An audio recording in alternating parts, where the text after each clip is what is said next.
暗月方室边缘的破庙内，腐朽的梁柱上垂落着蛛网如帘，在穿堂风中轻轻摇晃，时不时有被灵气惊扰的蜘蛛慌不择路的逃窜。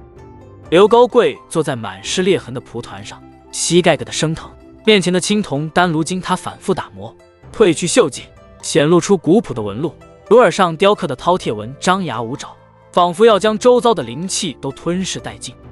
月光从坍塌的屋顶缝隙洒落，在他脸上投下斑驳光影，照在他布满血丝的眼睛上，泛着异样的光芒，那是连续3夜未合眼的疲惫与孤注一掷的疯狂。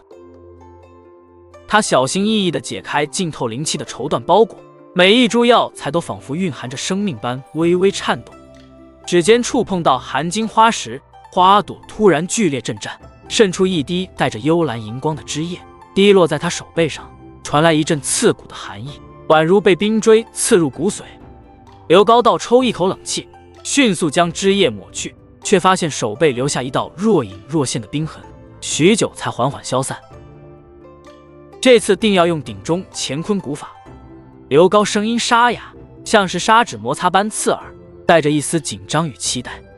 他深吸一口气，胸腔剧烈起伏，缓缓闭上双眼，双手在胸前结出繁复的印诀。随着印诀变化，丹炉表面的纹路突然亮起金色光芒，光芒如同活物般在纹路间游动，发出滋滋的细微声响。他猛地睁开眼，眼中金光爆射，指尖燃起的淡金色火焰不再飘忽，而是如同实质，熊熊燃烧，将整个破庙照得亮如白昼。墙壁上他的影子随着火焰跳动，扭曲变形，宛如一只蓄势待发的巨兽，每一次晃动都仿佛要冲破墙壁。当火灵草投入丹炉的瞬间，炉内传出一声低沉的轰鸣，如同远古巨兽的咆哮，震得破庙的梁柱嗡嗡作响，几片碎瓦哗啦啦地掉落下来。刘高额头青筋暴起，豆大的汗珠不断滚落，顺着脸颊滑进衣领，浸湿了衣衫。他紧咬牙关，后槽牙几乎要咬碎，全神贯注地控制着火焰的温度与力度，双手因过度用力而微微颤抖。丹炉开始剧烈震颤，炉盖缝隙中渗出的不再是灰黑色烟雾，而是散发着浓郁药香的七彩光芒。光芒中隐隐浮现出一些神秘的符文，符文在空中盘旋片刻后又消失不见，只留下若有若无的药香。这香气中还夹杂着一丝令人心悸的威压。随着时间推移，破庙内的灵气愈发浓郁，仿佛形成了一个巨大的漩涡。狂风在庙内肆虐，卷起地上的尘土与碎叶。刘高的衣衫被灵气吹得猎猎作响，猎猎声与呼啸的风声交织在一起。他的头发也根根竖起，发梢甚至闪烁着细小的电光。成了！他突然暴喝一声，声音中带着难以抑制的狂喜，双手猛地拍出，掌心与空气摩擦，发出噗的闷响。刹那间，丹炉爆发出耀眼的光芒，光芒中3颗晶莹剔透的聚气伞从炉中飞出，在空中划出3道优美的弧线，丹药表面流转的光泽宛如星辰坠落，散发着令人心醉的药香。这药香迅速弥漫在破庙内，让原本疲惫不堪的刘高精神为之一振，连指尖的疼痛都似乎减轻了几分。然而异变陡生，原本晴朗的夜空瞬间被乌云笼罩，漆黑如墨的云层中电蛇狂舞，阵阵闷雷如同万马奔腾，在天际轰鸣，雷声震得人耳膜生疼。一道水桶粗的紫金色丹雷撕裂长空，如同一把来自上苍的审判之剑，带着毁天灭地的气势，狠狠劈向破庙。刘高瞳孔骤缩，心脏几乎要跳出胸腔。在丹雷即将击中屋顶的刹那，他猛地施展全力，口中念念有词，一道金色护盾瞬间笼罩全身。轰！丹雷劈在护盾上，巨大的冲击力震得地面皲裂，裂痕如同蛛网般向四周蔓延，石块如炮弹般四处飞溅，有一块碎石擦着刘高的脸颊飞过，划出一道血痕。整个破庙剧烈摇晃，梁柱发出不堪重负的咯吱声，仿佛下一秒就要坍塌。丹雷的动静惊动了整个暗月方室，修士们纷纷停下手中的动作，抬头望向天空，脸上满是震惊与疑惑。这是高阶丹药引发的天地异象，至少是3品以上，一个修士扯着嗓子大喊，声音中充满了难以置信。到底是谁在炼制如此高阶的丹药？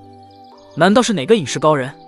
议论声此起彼伏，如潮水般在方室中蔓延。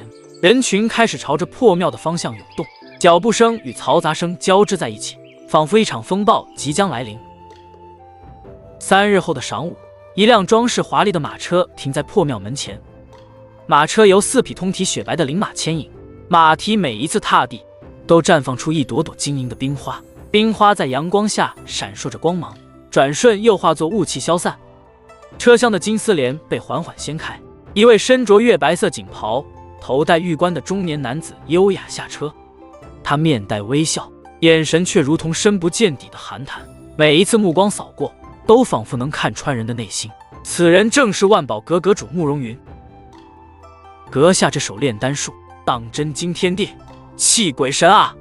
慕容云双手抱拳，微微躬身，动作优雅从容，目光却紧紧盯着刘高身后的丹炉，眼中闪烁着贪婪的光芒。刘高不慌不忙地整了整衣衫，动作看似随意，实则暗中运转灵气，警惕万分。阁主谬赞了，不过是运气使然。说话间，他的余光瞥见慕容云身后跟着2名气息内敛的护卫，手不自觉地摸向腰间藏着的暗器。慕容云轻摇折扇，笑声爽朗，扇面上绘制的仙鹤栩栩如生。何必过谦？我愿以这枚灵根检测玉换阁下的聚气散丹方，不知意下如何？说着，他从怀中取出一块晶莹剔透的玉牌，玉牌表面流转着神秘的符文，散发着柔和的光芒，光芒中似乎还隐藏着一些晦涩难懂的信息。刘高看到玉牌，眼中闪过一丝不易察觉的贪婪，但很快恢复平静。他妈撒着下巴，沉吟片刻，说道：“阁主诚意十足，只是这丹方。”故意拉长语调，目光在玉牌与慕容云之间来回游移。我再加3枚中品灵石。慕容云果断加价，眼中闪烁着势在必得的光芒，同时向前踏出半步，身上的气势不自觉地散发出来，压得周围的空气都微微凝滞。刘高咬了咬牙，像是下了很大决心，重重地拍了一下大腿。既然阁主如此豪爽，刘某便应下了。2人当场立下契约。笔墨落在契约上时，刘高注意到慕容云握着毛笔的手白皙修长，指甲修剪得整齐干净，与自己布满老茧和伤痕的手形成鲜明对比。刘高接过灵根检测玉时，指尖微微颤抖，不知是因为激动还是紧张。玉牌触手冰凉，符文在他手中微微发烫。待慕容云离去，刘高坐在桌前，脸上露出一抹冷笑。他提笔修改丹方，笔尖在宣纸上沙沙作响，一边写一边喃喃自语：“慕容云，你以为天上会掉馅饼？这丹方中的赤阳草与寒星沙比例看似正常，实则暗藏慢性毒性，待你炼出丹药服用。”嘿嘿。他不时抬头望向窗外，留意着四周的动静。写完后，将修改后的丹方仔细收好，塞进一个暗格里。暗格的机关发出咔嗒一声轻响。他望向窗外，眼神中充满了算计与狠厉，仿佛已经看到了慕容云未来的下场。而此时的暗月方室，正因为这场丹雷，悄然掀起了一场新的风暴。街道上的修士们交头接耳，讨论声中隐隐透露出不安与期待。暗月方室深处，一间挂着“悦来站”破旧木牌的客栈内，刘高蜷缩在3楼最偏僻的房间里。铜制烛台底座积着厚厚的蜡垒，烛火被穿堂风撩拨的左右摇晃，在斑驳墙面上投下他扭曲变形的影子，宛如一头困兽在张牙舞爪。他解开贴身布袋，取出慕容云交换得来的灵根检测玉，玉牌表面流转的符文泛着珍珠母贝般的光泽，凑近时还能听见若有若无的细碎嗡鸣，仿佛无数精灵在窃窃私语。手指刚触碰到玉牌边缘，刺骨的寒意顺着指尖窜上脊椎，刘高忍不住打了个寒战。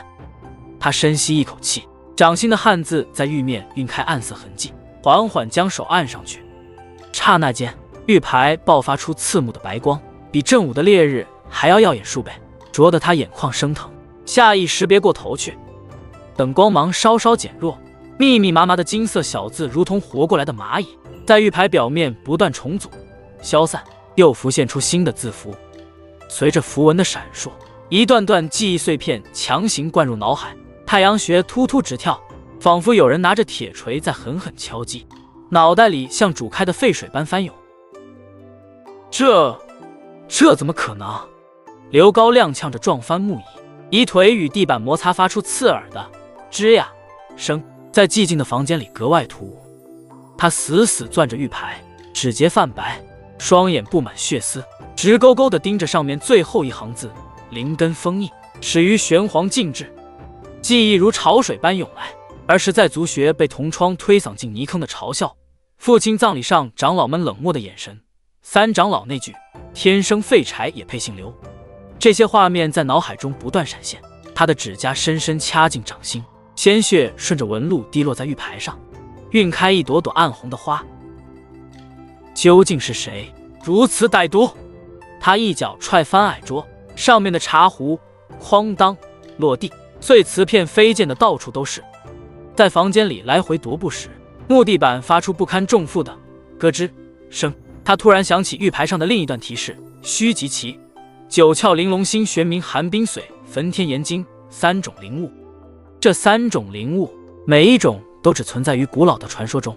想到这里，他猛地一拳砸在墙上，墙皮簌簌掉落，露出里面暗红的砖石。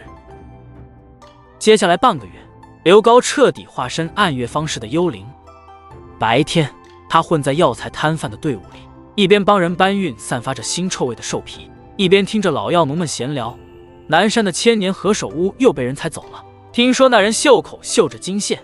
夜晚，他缩在醉仙楼最阴暗的角落，就着浑浊的麦酒，听着邻桌修士的交谈。有次为了套取情报，他甚至假装醉倒，滚到两个黑袍人脚边，挨了一脚踹的同时，也听到了迷雾森林祭坛几个关键信息。听说了吗？最近方氏西边的迷雾森林里出现了一些神秘的黑袍人。可不是吗？我还亲眼看到他们鬼鬼祟祟地搬运着一些奇怪的箱子，也不知道里面装的是什么。在人声鼎沸的酒馆里，刘高捏着酒碗的手微微发抖，碗里的酒晃出一圈圈涟漪。他装作不经意地往那边瞥了一眼，却发现说话的修士脖颈处有个暗红色的印记，形状竟与儿时在父亲书房偷看到的幽冥殿图腾一模一样。经过7次深入迷雾森林的探查，刘高终于确定了幽冥殿分舵的位置。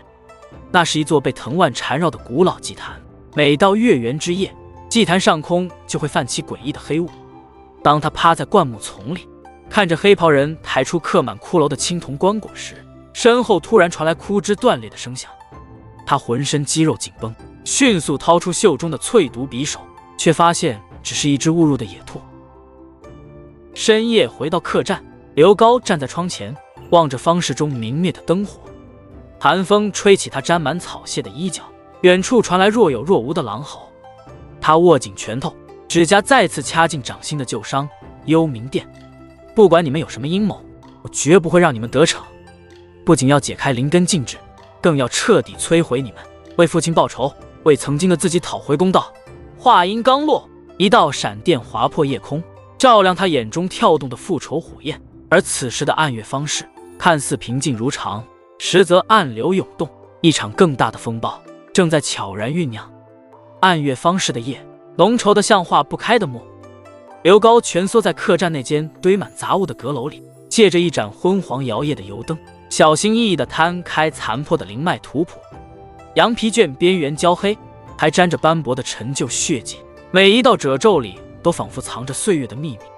他的指尖微微颤抖，抚过上面晦涩难懂的纹路，粗糙的指腹能清晰感受到那些凹凸不平的刻痕，仿佛在与1000年前的未知力量进行一场无声对话。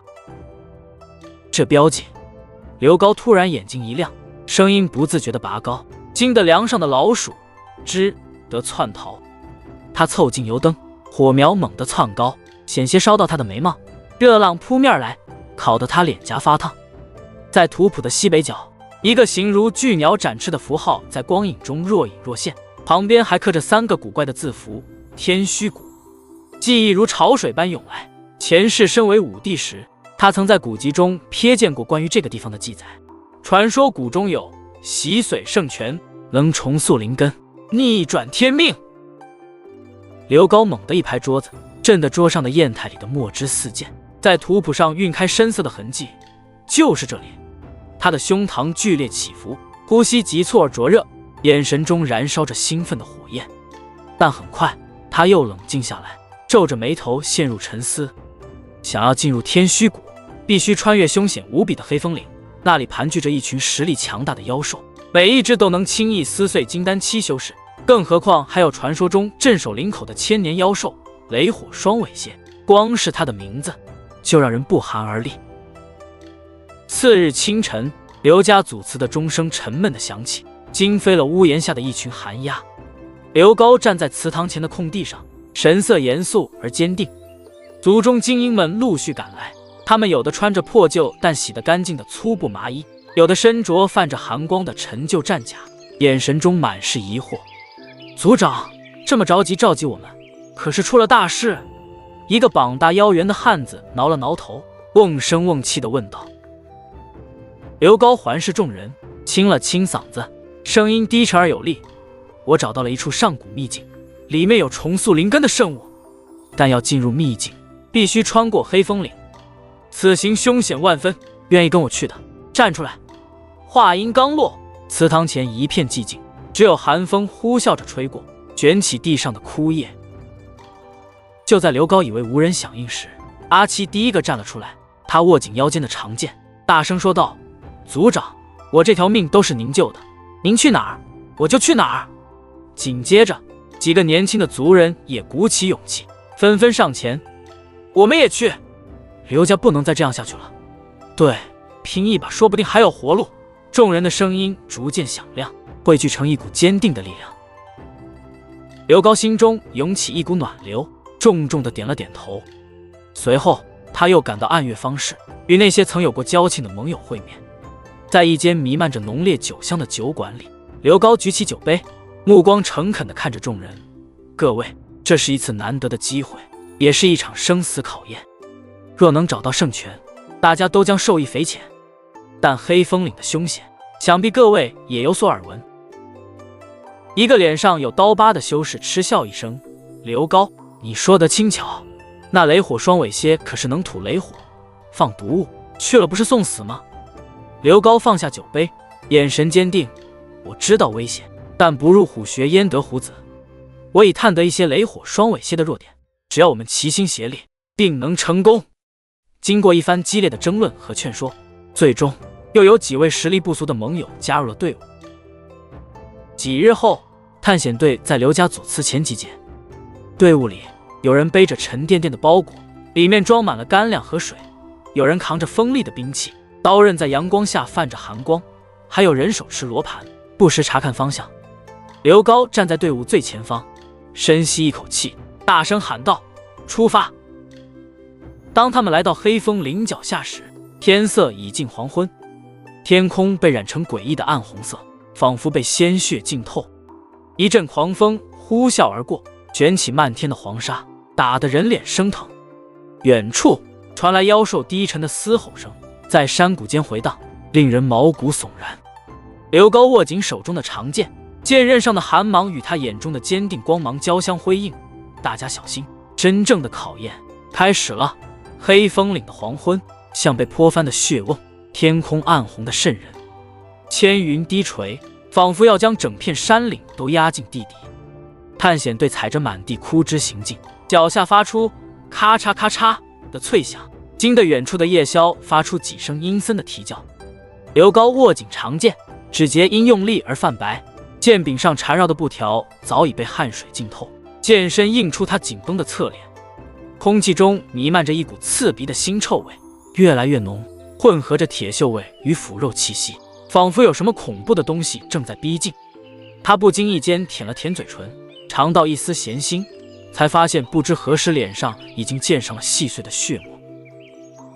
不对劲！刘高突然抬手示意队伍停下，声音低沉而警惕。他眯起眼睛，仔细观察四周，心跳不由自主地加快。脚下的土地突然传来一阵细微的震动，如同远处闷雷的前奏。就在这时，远处传来一阵低沉的嘶吼声，如同闷雷般在山谷间回荡，震得众人耳膜生疼。紧接着，地面开始剧烈颤抖，碎石从山坡上滚落，发出哗啦啦的声响，仿佛有千军万马在奔跑。是兽潮，准备战斗！刘高大喊一声，声音穿透了越来越浓烈的腥风。话音未落，只见密密麻麻的黑影从山林间涌来，如同黑色的潮水，瞬间淹没了视野。领头的是一条足有水桶粗的千年血瞳巨蟒，它的鳞片泛着诡异的暗红色，在暮色中闪烁着金属般的冷光。两只血红色的树瞳足有铜铃大小，死死盯着众人，吐着分叉的长信，信子上还滴落着腥臭的毒液，在地面腐蚀出滋滋作响的白烟。巨蟒挪动时，身后的灌木被压得噼啪折断，带起一阵腥风。不困兽阵，刘高挥舞长剑，大声指挥。族中擅长阵法的老者们迅速行动，额头青筋暴起，口中念念有词，双手快速结印，关节因过度用力而发白。地面上亮起一道道金色的符文，符文相互连接，组成一个巨大的圆形阵法。符文边缘泛着幽蓝的光芒，隐隐有灵雾缭绕。探险队众人纷纷站入阵法的各个方位，手持兵器，严阵以待。阿七握紧长枪，枪杆在掌心蹭出沙沙的声响。一位女修士紧咬下唇，指甲深深掐进盾牌边缘。兽潮如汹涌的海浪，狠狠拍击在阵法上。利爪抓挠阵法的刺啦声，妖兽的嘶吼声，众人的喊杀声，交织成一片恐怖的乐章。血瞳巨蟒张开血盆大口，朝着阵法中央喷射出一团腥臭的毒液，毒液落在地上，瞬间腐蚀出一个个冒着黑烟的大坑，刺鼻的酸雾熏得人睁不开眼。阵法边缘的符文被毒液触及，发出滋滋的哀鸣，光芒暗淡了几分。集中火力，先对付巨蟒。刘高抹去脸上见到的泥点，大声下令。几名弓箭手站出阵前，搭箭拉弦，弓弦紧绷，发出嗡嗡的震战声。嗖的一声，箭矢如流星般射向巨蟒。然而巨蟒的鳞片坚硬无比，箭矢纷纷被弹开，只在鳞片上留下几道白痕，还激怒了这头凶兽。巨蟒发出一声震天动地的怒吼，声波震得众人耳鸣，身体如同一根巨大的鞭子，猛地甩动，扫倒了好几棵碗口粗的大树。树干倒下的轰鸣声中，枝叶漫天飞舞，遮蔽了众人的视线。攻击他的7寸！刘高眼神一凛，大声喊道。他身形一闪，如同一道黑色的闪电，朝着巨蟒冲去。脚下的土地被蹬出深深的脚印，空气中留下一道残影。手中长剑寒光闪烁，直刺巨蟒的要害。就在剑尖即将触及的瞬间，巨蟒突然摆动尾巴，如同一根铁鞭横扫来。刘高侧身翻滚，险之又险地避开，后背擦过尖锐的碎石，火辣辣的疼。就在众人与巨蟒激战正酣时，几只身形矫健的黑豹从侧面扑入阵中。一名年轻族人躲避不及，被黑豹扑倒在地，发出一声惨叫。黑豹张开血盆大口，獠牙距离他的喉咙只有几寸之遥。刘高心中一紧，转身挥剑，一道凌厉的剑气斩出，剑气划破空气，发出咻的尖啸。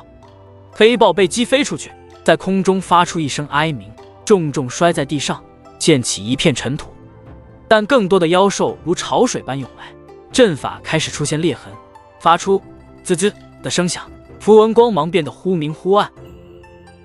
坚持住！刘高的衣衫被鲜血和汗水浸透，头发也散乱地贴在脸上。他咬着牙再次挥剑，剑刃上已经卷了口，每一次挥动都震得虎口发麻。突然他发现一只被斩杀的野狼魔盒泛着幽紫色的光芒，与普通魔盒大不相同，魔盒表面还流转着诡异的纹路。来不及细想，他迅速将魔盒收入怀中，塞进贴身的衣袋。经过一番苦战，众人终于将兽潮击退。血瞳巨蟒身中数箭，哀嚎着 retreat 进山林，尾巴扫过之处，留下一道长长的血痕。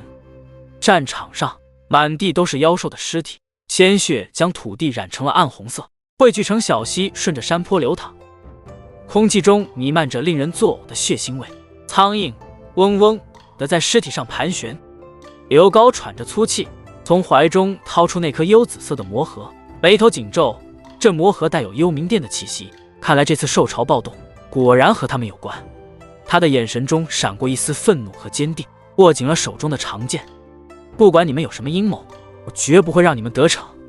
刘高低声呢喃，声音在血腥的空气中回荡。踏入天虚谷的瞬间，一股刺骨的寒意顺着脚踝爬上脊背，刘高不由得打了个寒战。这寒意仿佛带着无数细小的冰针，顺着经脉直钻心脏。谷内雾气缭绕，浓稠的仿佛能伸手抓上一把。雾气中悬浮的水珠粘在睫毛上，凝成冰凉的小水滴。空气里弥漫着潮湿腐朽的气息，混着某种不知名花朵的甜腻香味。那香味浓郁的发苦，熏得人脑袋发沉，胃里也跟着一阵翻涌。脚下的石板路布满青苔，滑不留足，每走一步都得小心翼翼。鞋底与青苔摩擦发出嗤嗤的声响，在寂静的山谷里格外清晰。队伍里时不时传来压抑的抽泣声，显然大家都察觉到了这地方的不对劲。阿七握紧长枪的手已经冒出冷汗，枪杆在掌心打滑。都打起精神！刘高压低声音，长剑出鞘半寸，剑身映出他凝重的神色。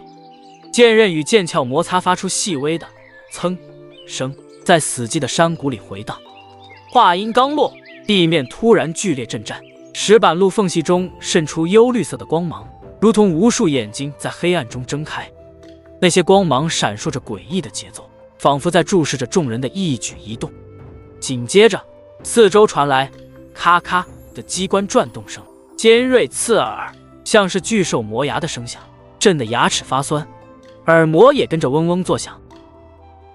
不好，是上古杀阵！刘高瞳孔骤缩，大声喊道。只见雾气中浮现出密密麻麻的青铜剑矢，剑头泛着蓝汪汪的毒光，正缓缓对准众人。剑矢表面流转的幽蓝毒液不断滴落，在石板上腐蚀出一个个冒着白烟的小孔。族中老者脸色煞白，嘴唇不住颤抖，声音都变了调。族长，这阵变化万千，根本无从破解啊！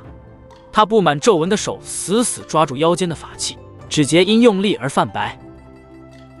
刘高额头青筋暴起，太阳穴突突直跳，脑海中疯狂回忆前世所学。他死死盯着地面的符文，眼睛酸涩的几乎睁不开，终于发现其中一个图案微微发亮。跟我来！他大喊一声，踏着特定的符文路线疾跑，每一步落下，脚下的符文都会亮起又熄灭，如同在黑暗中闪烁的萤火。身后的剑矢嗖的射出，擦着他的衣角飞过，带起一阵劲风，衣角被剑气割开一道细长的口子。队员们紧跟其后，有人不慎踩错符文，立刻被一道闪电击中，浑身焦黑的摔倒在地。空气中弥漫着皮肉烧焦的刺鼻气味，那人发出痛苦的惨叫，声音凄厉的让人头皮发麻。终于，众人来到阵眼所在的石台前，那是一个巨大的青铜圆盘，表面刻满了扭曲缠绕的符文，每一道纹路都像是活物的血管在蠕动。圆盘中央镶嵌着一颗拳头大小的珠子，散发着柔和的光芒，光芒中隐隐有细小的光点流转，如同被困住的星辰。刘高刚要伸手触碰，一阵阴冷的笑声突然从暗处传来，笑声像是指甲刮过金属，刺耳又令人毛骨悚然。来得正好，这具灵珠，我们幽冥殿要定了。十几道黑影从雾气中浮现，为首的是个戴着青铜面具的男子，他的面具上雕刻着狰狞的鬼脸，嘴巴大张，仿佛要将人吞噬。男子手中的弯刀滴着腥臭的液体，每一滴落在地上都发出滋滋的腐蚀声，石板上瞬间被腐蚀出深坑。他身后的爪牙们手持漆黑的长戟，身上的黑袍绣着暗红的幽冥殿图腾，在雾气中若隐若现，黑袍随风飘动，露出下面布满符咒的黑色护腕。休想！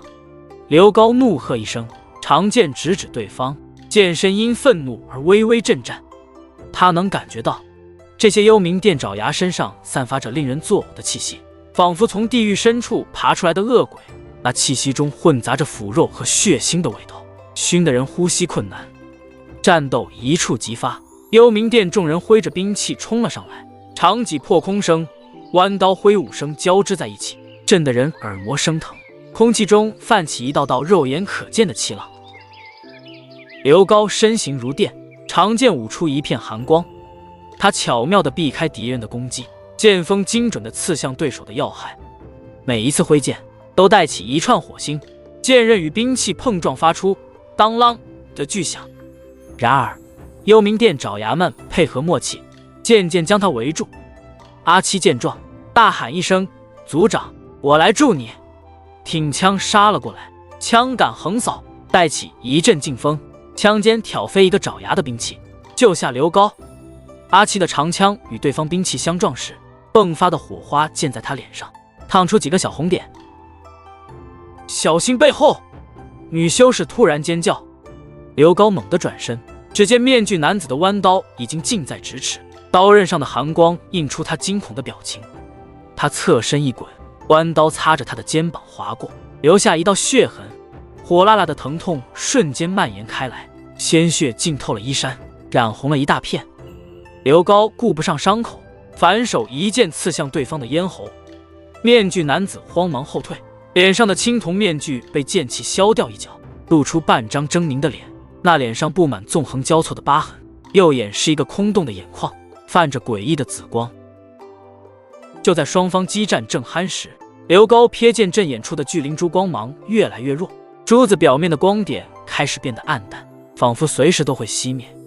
他心中一紧，知道不能再拖下去了。大家全力突围，保护阵眼！他大喊着，剑招愈发凌厉，每一剑都带着破风之声，剑气所到之处，地面都被划出深深的痕迹。经过一番苦战，幽冥殿爪牙们终于抵挡不住，死伤惨重，仓皇后退。有的爪牙被斩断手臂，鲜血喷涌出；有的被刺穿胸膛，倒在地上抽搐。刘高趁机冲向阵眼，一把抓住巨灵珠，珠子入手冰凉，却又有一股暖流顺着掌心传遍全身，暖流中夹杂着一丝刺痛，仿佛有无数细小的电流在身体里乱窜。面具男子见状，疯狂地扑了过来，把东西放下。他的声音充满了愤怒和不甘，如同受伤的野兽在咆哮。刘高冷笑一声，挥剑斩断对方的手臂。滚！他厉声喝道。面具男子惨叫着，断臂处鲜血如注，染红了地面。他带着残余的爪牙消失在雾气中，雾气中传来他们远去的咒骂声。握着巨灵珠，刘高喘着粗气，汗水和血水混在一起，顺着下巴滴落，滴在地上，溅起小小的血花。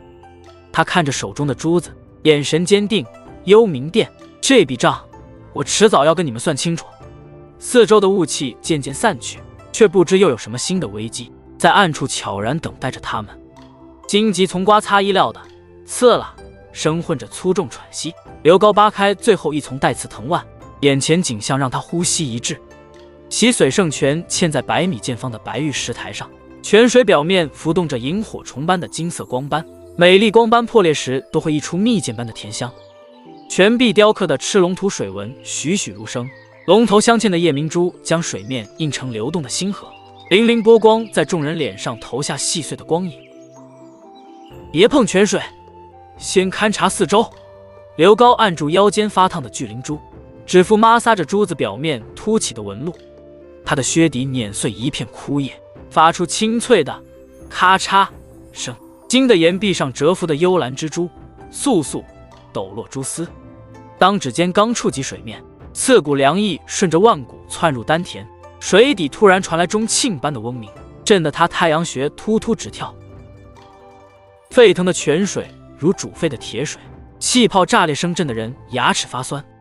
原本澄澈的银蓝色开始翻涌墨色漩涡，水面上浮起密密麻麻的鳞片，腥甜的铁锈味呛得人直犯恶心。刘高踉跄后退时，后腰撞上冰凉的玉台，瞥见泉底缓缓升起的青铜锁链，锁链上缠绕的符咒正在诡异的燃烧。飞袍护法破水而出的瞬间，清风裹着粘液呼了众人满脸。那绷带下的眼睛渗出暗红血泪，每眨动一次，就有细小的黑色虫子从眼角爬出。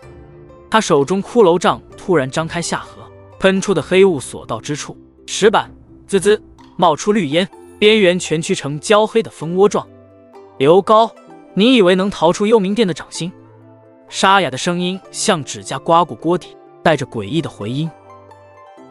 刘高的长剑劈开黑雾时，剑身传来电流般的震颤，护法的骷髅杖横扫而过，地面裂开蛛网般的纹路，缝隙中涌出带着腐臭味的黑水。阿七举盾格挡飞剑的碎石，盾牌表面的兽纹竟被腐蚀出狰狞的缺口。刘高的衣袖被黑雾燎出焦洞，皮肤传来烤肉般的焦糊味。可他盯着护法杖头摇晃的骷髅，那牙齿上还嵌着半片刘家的族徽。给我碎！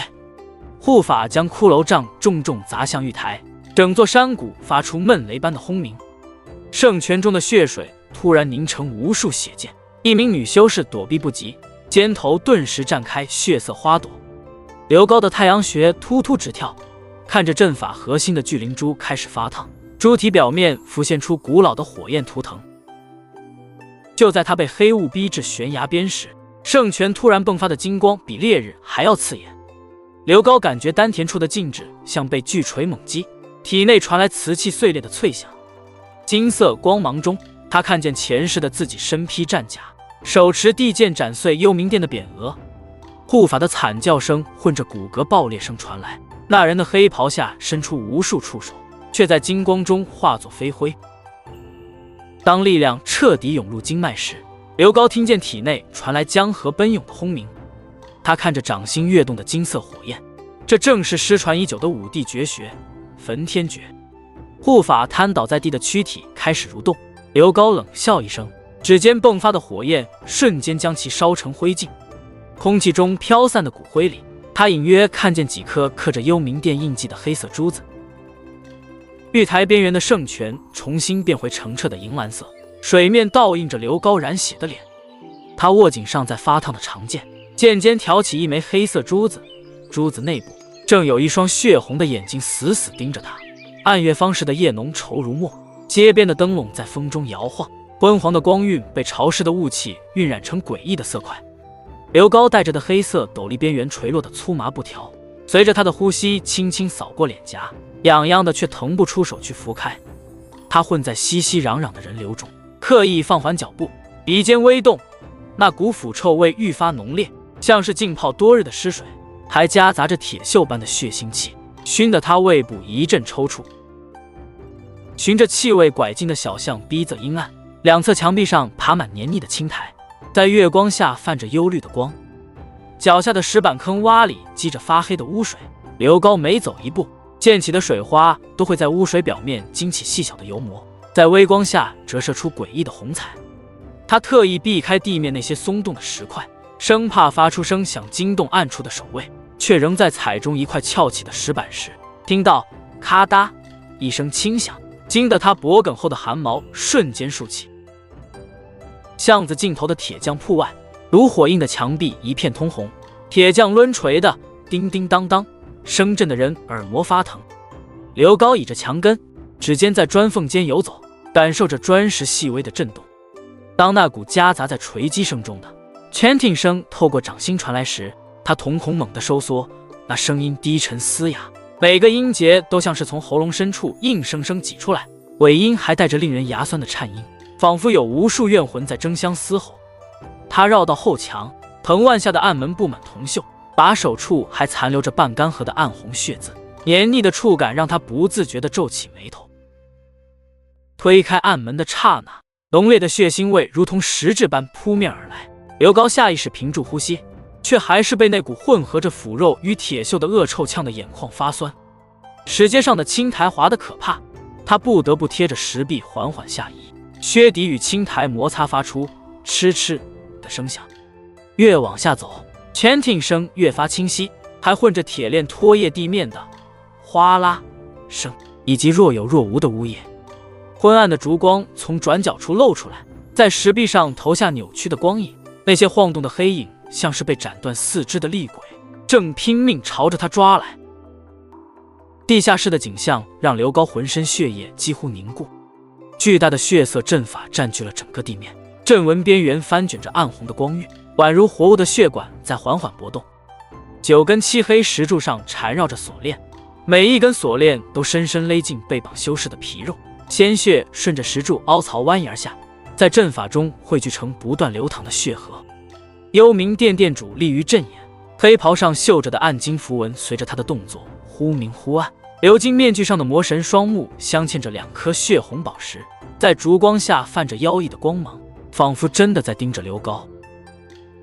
以无之血开幽冥之飞，殿主的声音突然拔高，地下室的空气瞬间变得粘稠。刘高感觉像是被无形的大手掐住喉咙，连呼吸都变得困难。阵法中的血色光芒暴涨，地面剧烈震颤，石块纷纷从头顶掉落，砸在地上发出咚咚闷响。他死死盯着殿主的手势与阵法变化，指甲深深掐进掌心，却浑然不觉疼痛。殿主的 chanting 声戛然而止，鎏金面具缓缓转向刘高藏身的角落。藏头露尾之辈，还不出来？声音冰冷的如同淬了毒的匕首。刘高藏身的阴影突然开始扭曲，仿佛有一双无形的手在将黑暗撕开。他深吸一口气，缓缓走出阴影，剑柄上缠绕的布条被掌心的汗水浸透，触感又冷又滑。幽冥殿作恶多端，今日就是你们的末日。刘高的声音在地下室中回荡，目光扫过石柱上那些奄奄一息的修士，其中一人胸前的家族玉佩赫然与他记忆中父亲佩戴的一模一样。殿主面具下传来低沉的嗤笑，不知死活的东西，以为恢复点修为就能翻天。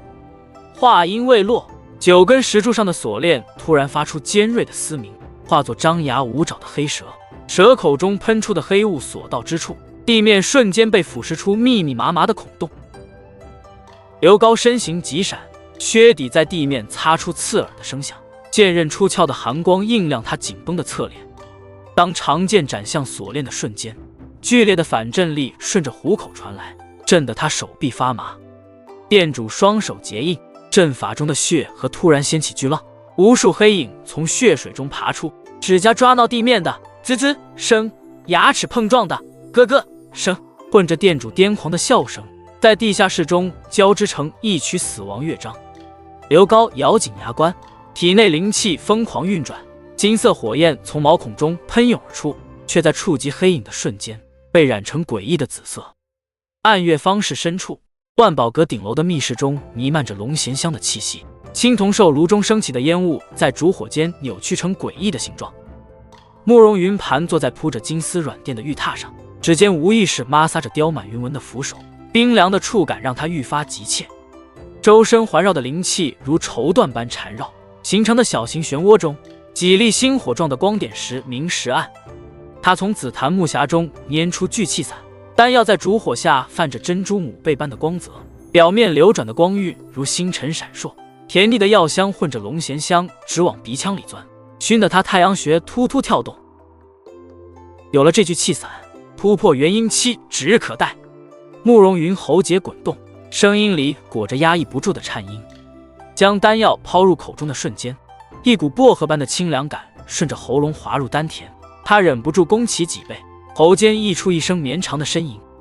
药力如汹涌的潮水在经脉中奔涌，皮肤下的青筋像活过来的蚯蚓般扭曲蠕动，额头的汗珠大颗大颗滚落，在金丝软垫上晕开深色痕迹。当修为瓶颈出现松动的刹那，他猛地拍碎身旁的青玉茶盏，瓷片飞溅间狂笑出声，哈哈，果然是神丹妙药。3日之后，万宝阁会客厅的鎏金屏风映出数十道人影，慕容云正与一位戴着翡翠面具的贵客对坐，手中的白玉茶杯突然当啷坠地，他脸色骤变，五指死死揪住胸口的衣襟，指节泛白的近乎透明。阁主，您怎么了？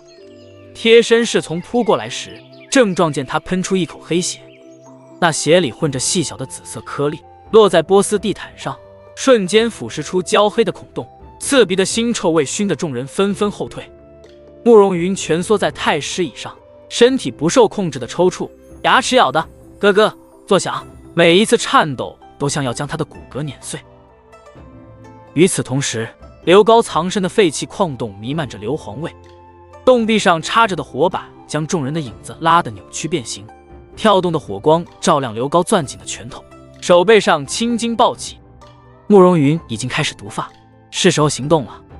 他的声音像是从牙缝里挤出来，眼底跳动着兴奋的火苗，脸上有刀疤的修士嗤的笑出声，缺了半颗的犬齿在火光中泛着寒光。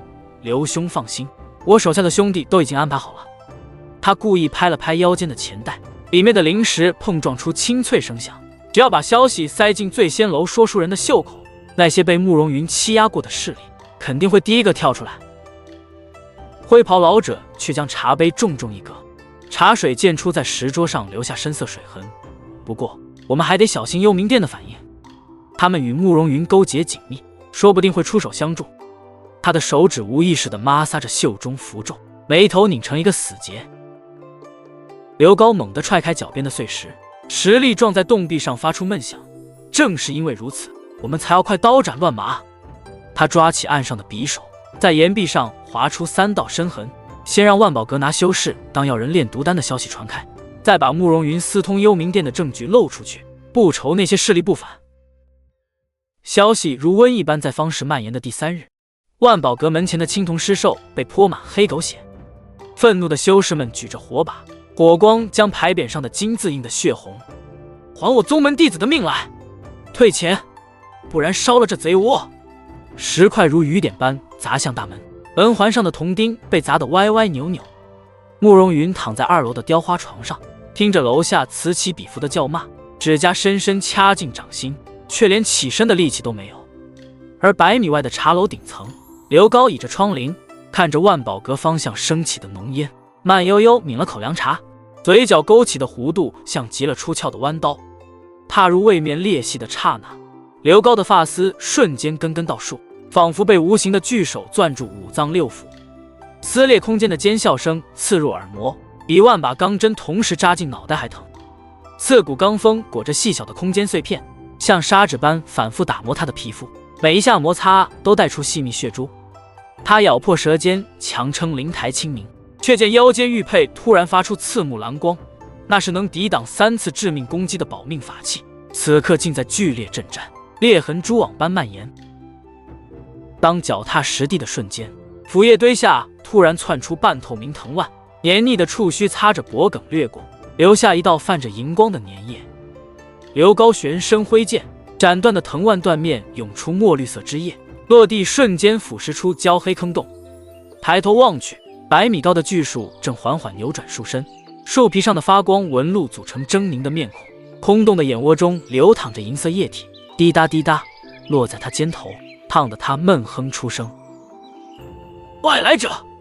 兽骨棺在月光下折射出冷冽光芒，为首汉子腰间悬挂的兽牙串随着动作相互碰撞，发出细碎的脆响。他突然猛吸一口气，鼻翼剧烈翕动。你身上有幽冥殿的气息。话音未落，20余名巫族战士同时拉开古弓，泛着蓝光的剑矢尖端凝结着不断蠕动的黑色雾气。刘高喉结滚动，扯开被血痂粘住的衣领，露出锁骨处淡金色的5滴印记，这是被幽冥殿追杀时留下的灼伤。他屈指轻弹，指尖迸发的火焰瞬间点燃身旁枯木，火苗在燃烧时竟组成了星耀位面特有的图腾，那是他在穿越途中用灵石强行记下的位面符号。